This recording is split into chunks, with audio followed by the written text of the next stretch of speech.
think we're going to have to turn now to Scott Smith. Sure. Um, Okay.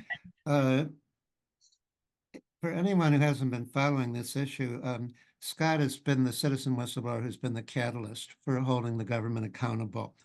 He's an independent testing expert and the CEO of U.S. Biosystems, as well as a nationally recognized expert on the detection and remediation of chemical contamination. Scott? Uh, I have been to East Palestine now 27 times with 31 rounds of testing, and I want to start by thanking the Government Accountability Project, Leslie Pacey, Tom Devine, the legal team, and the entire communications team, because I would, had Leslie not reached out to me in September, I would not be able to continue to fight for the truth for the community. And I can tell you I have reason to believe some potential whistleblowers are listening, and I can tell you, you can go anonymously. You can trust the people at Gap. They will protect you. They will literally protect your life when you start getting harassed and threatened by the billion-dollar companies and the government agency. I also like to thank the scientific team around me. And before I get started, I also want to talk about, the expression, all the testing, you can't find what you don't look for. I think that from kindergarten on up, PhD, no PhD, high school graduates, everybody involved in this can all agree that you can't find what you don't look for. For example, if you don't test Christy Hilton's soil, you're not going to find anything. And that's how simple this is. And like whistleblower Robert Crodel, if you shut the sensors of the airplanes on the creeks, of course you're not going to find anything. And one thing I want to address is also for the community. I get a lot of calls. I am not here to give advice. It's everyone's personal decision whether to opt in, opt out. But what I can say, it is my opinion, this July 1st date, and when there's a lot of information available and it's not transparently being shared with the affected residents of East Palestine and including those in Pennsylvania, that hopefully will be corrected. I also want to say that the smears, the defamation against me coming from the EPA and others and, lawyers, that's a small price to pay to help and do the right thing for my fellow citizens in East Palestine, Ohio. And I say to everybody, whether you're 30 miles away or 3,000 miles away, you need to pay attention to East Palestine, because the next time it could be you. And my offer remains open, whether it's the plaintiff's lawyers experts, and you're going to see here in a few minutes the July 27th, 2023 email.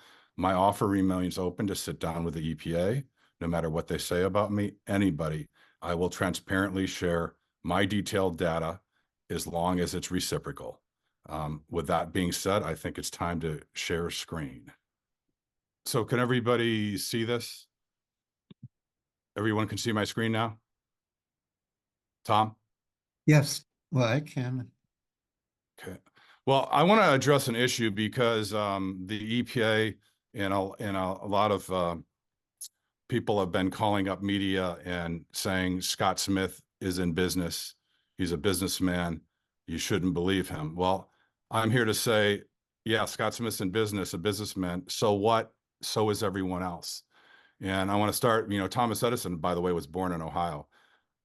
With no high school education, still remains the most prolific American inventor with the most patents ever at 1,093 US patents. Thomas Edison was also in business and is actually referred to as a scientist. Its definition of science is acquiring knowledge in a systematic way. So I have a feeling that if Thomas Edison were still alive and he would have been doing testing and he didn't agree with the EPA's narrative, they probably would have said similar things about him. So, and I want to be clear too, I'm an inventor on 25 patents and I am in business. The point is, Thomas Edison did not have a high school degree, still is the most prolific US inventor with 1,093 patents, and he's referred to as a scientist. Well, I'm not as prolific as Thomas Edison. I do know what I'm doing with testing for dioxins and other chemicals given my patents and experience. I also want to say you do not get patents without rigorous third-party testing, and many of my patents are related to environmental testing. And this all seems obvious, but I want to make it clear. Plaintiffs' attorneys and their experts are in business. Every media company is in business. Tax-exempt organizations / nonprofits are in business. Ex-EPA attorney Davina Pujara, who now represents Norfolk Southern and subpoenaed me in my driveway, is in business. Academic university researchers are in business. Everyone listed above is in business and generating revenue, which includes bringing in grant funds. And that's a good thing. I don't begrudge anybody for being in business. And this should be about the community and the testing and everyone working together that cares about the community, sharing in a transparent way without distraction. Now we're getting short on time, so maybe you can summarize some of your most significant. No, I've got more. They gave me more time, Tom. I've got to get through this. So this makes more sense now. If you look at Jennifer Hamady, Norfolk Southern, you can see an example here where Norfolk Southern is controlling the contractors. And I'm going to go really quickly because there are 2 videos I need to play, Tom. So, and this will be available. So everything makes more sense after Jennifer Hamady came out and she was threatened by Norfolk Southern. She's not the only one. Chain of custody, this comes from the 1500 documents with, that Leslie referred to that we found. And here you have, in these documents, this was buried. And I offered to sit down with the EPA. They don't even list the sampler. These are their chain of custodies. I would share these details in reciprocity, but they refused. And they have the lab to generate composites. Jennifer Hamady talked about Norfolk Southern manufacturing evidence. So it is really not a stretch to think if they manufactured evidence to NTSB, what are they doing with the testing? Because the EPA doesn't really do the testing. Most of it is at Norfolk Southern contractors. Here you have an example of a fingerprint and what the dioxin TEQ is, even averaging it. And this is footage of EPA Mark Durno that speaks for itself.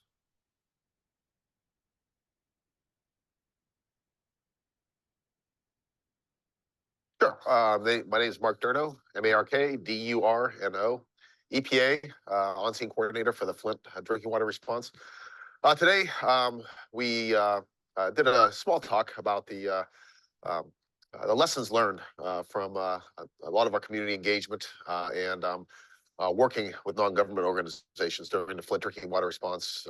This venue is a regional response team meeting, which is a combination of EPA, Coast Guard, state, and federal partners who do coordinated communications regarding spill response over our 6-state region here in Region 5. Cool. And can you just tell me a little bit about how you first encountered Scott and what that encounter was like and how it's evolved? Sure. So Scott and I originally met in March of 2016. We knew that he had been collecting environmental data in Flint, and MDEQ and EPA were interested in what information he had.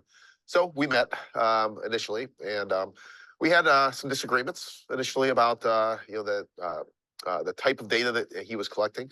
And over time, as we understood his sampling methods a little bit better, he understood what our sampling methods were intended to demonstrate. We mutually figured out where each other's data applied to the whole of the response. And what about Scott's sampling? First, did you disagree with, and did you still disagree with it, or did that change? Well, he has 2 different types of method for general water sampling. One is grab sampling methods. His grab sampling methods are very comparable to the EPA methods that are used to evaluate compliance with regulations.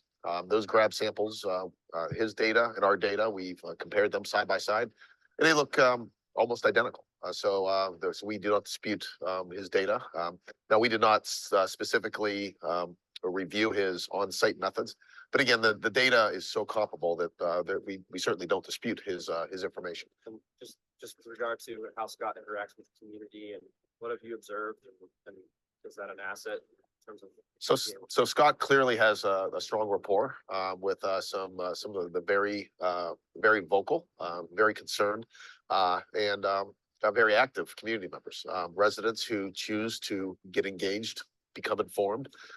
They certainly utilize his presence to learn. And So that's one of the reasons that we're certainly interested in sitting down with those residents so that they can see how all the information is being utilized. And knowledge is power, and the more knowledge we can give the community, the better. Okay, cool. So- And just last question, in your opinion, is Scott a scientist?